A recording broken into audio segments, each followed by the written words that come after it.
Chris. Manu Raju, on point as always. Thank you, my friend. All right, joining us now, Democratic member of the House Intel Committee, Congressman Mike Quigley. Congressman, thank you for coming out in the cold this morning. Nothing compared to, upstate New York. Usually you play hockey in this kind of weather. That's right. But I meant what I said. You obviously have trial experience. Your questioning has been very incisive.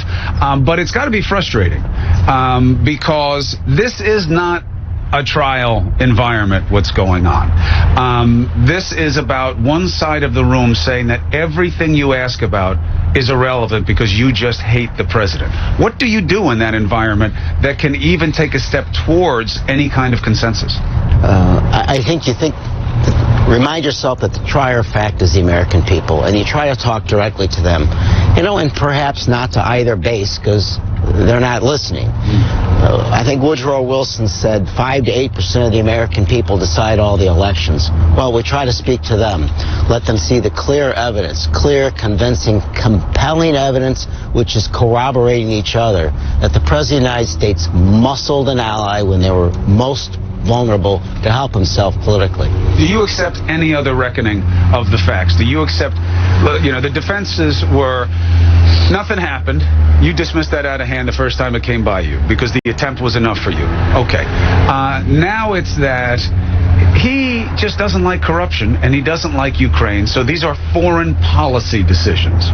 If it was a foreign policy decision, he would do it uniformly across all countries, including Saudi Arabia.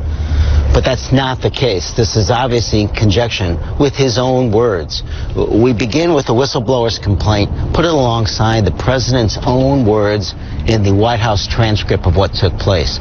Everything that's taken place since then has only corroborated the president's own words. The facts speak for themselves. The barroom explanation is often the best, for regular people. You guys started off with all this Latin. It's a bribe. If you guys are right about why you believe he did it and what you believe he motivated, it's a bribe. Why not just say that? The defense so far has been, it didn't follow through, right? The meeting never. That's right. Solicitation. It's solicitation of a bribe. I think the American public can understand that. What bribe we get? The bribe you get. I'm from Chicago. We've heard of such things.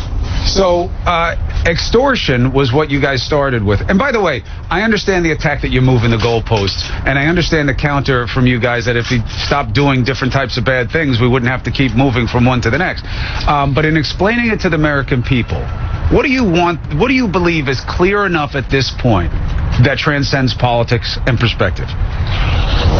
If you're concerned about someone calling something hearsay, I think you go back again to what the president said. Do me a favor, right? He's not asking, do me a favor, let's root out corruption, let's get rid of your corrupt prosecutor. He praised that corrupt prosecutor. No, he was talking about his own gain. And what concerns me there most is that he might believe it and that we're distracted. The fact that primaries are coming soon and the elections next year and we're not ready.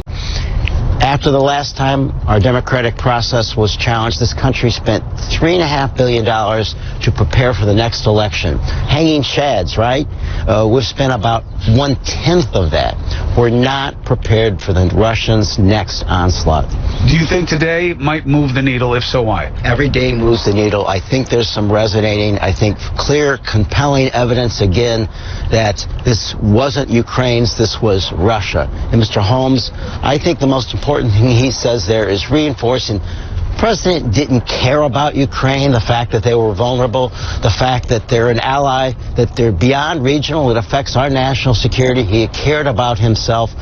I think that resonates with more Americans. It's also the closest to putting the words in the president's mouth of wanting these investigations, other than the obvious, the conversation with the Ukrainian president himself, the idea that this was a plan of others. After today, what do you do? We were speaking before the interview about how for you this is a matter of principle. You believe no matter how it comes out, no matter what the polls say, if you did not go down the road of impeachment, not just oversight, you're afraid this president would do even more things that violate the Constitution. I think you look at the timing of when the call with President Zelensky took place, right after The special counsel testified, which he detailed what this president did, the elements of obstruction that were in the Mueller report. And right after you all agreed on the only thing you agreed on, which was we shouldn't have foreign powers messing with our election.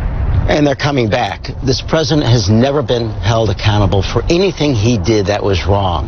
If we don't at least attempt to hold him accountable, we give up our responsibilities. A police officer thinking, well, I can't prove this case, but he knows somebody committed the law. He knows a jury is never going to find this person guilty.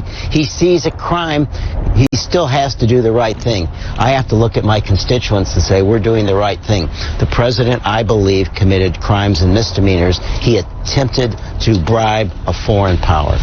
Congressman Quigley, good luck in there today. Thank you very much. You know people are watching, so thank you very much. Very good.